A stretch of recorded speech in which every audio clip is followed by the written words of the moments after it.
আজ রাজ্যের ষষ্ঠ অর্থ কমিশন নিয়ে বিশেষ আলোচনা করা হয়। এ সম্পর্কিত এই আলোচনা সভাটি অনুষ্ঠিত হয়েছে বিলোনিয়া সার্কিট হাউসের কনফারেন্স হলে।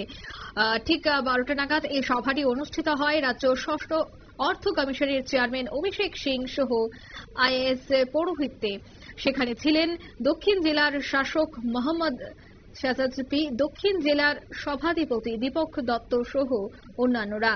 পঞ্চায়েতে রাজ্যের গ্রাম পঞ্চায়েত সমিতি, বিএসসি, জেলা পরিষদ, নগর পঞ্চায়েত এবং পৌর পরিষদের জনপ্রতিনিধিদের নিয়ে আলোচনা সভাটি অনুষ্ঠিত হয়েছে।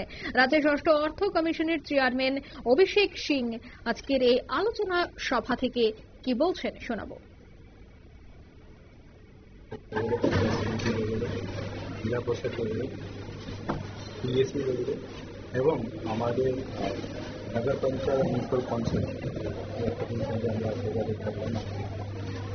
স্টেট ফাইন্যান্স কমিশনের যে মেন কন্ট্রোল আগামী 5 বছরের ব্যাপারে স্টেট আমাদের যে ট্যাক্স কালেকশন করা হবে এটা কত পার্সেন্টেজ আমাদের पंचायत पे जाते कत परसेंटेज एखाने अर्बन लोकल बॉडी नगर पंचायत म्यूनिसिपल काउंसिल काफी जाते चर्चा अनेक भालो सजेशन আমরা পেয়েছি অনেক আমরা আজকে খুবভাবে আলোচনা আমরা আজকে হচ্ছে আর এখানে সবাই জন আমাদের জনপ্রতিনিধিগণ আছেন তিনি করে আমাদের সভাপতি গত 5 বছরে কতটুকু কর আদায় করা হয়েছে এবং আগামী 5 বছরে কতটুকু করা সম্ভব এবং কোন জায়গায় রয়েছে ত্রুটি, কিভাবে এগিয়ে কাজ করতে হবে, সবটা বিষয় নিয়েই কিন্তু আজ বিলোনিয়া সার্কিট হাউসে প্রশাসনিক উচ্চ স্তরের এই বৈঠকটি অনুষ্ঠিত হয়েছে। নিয়ে নিচ্ছে ছোট্ট একটি বিজ্ঞাপন বিরতি, সঙ্গে থাকুন।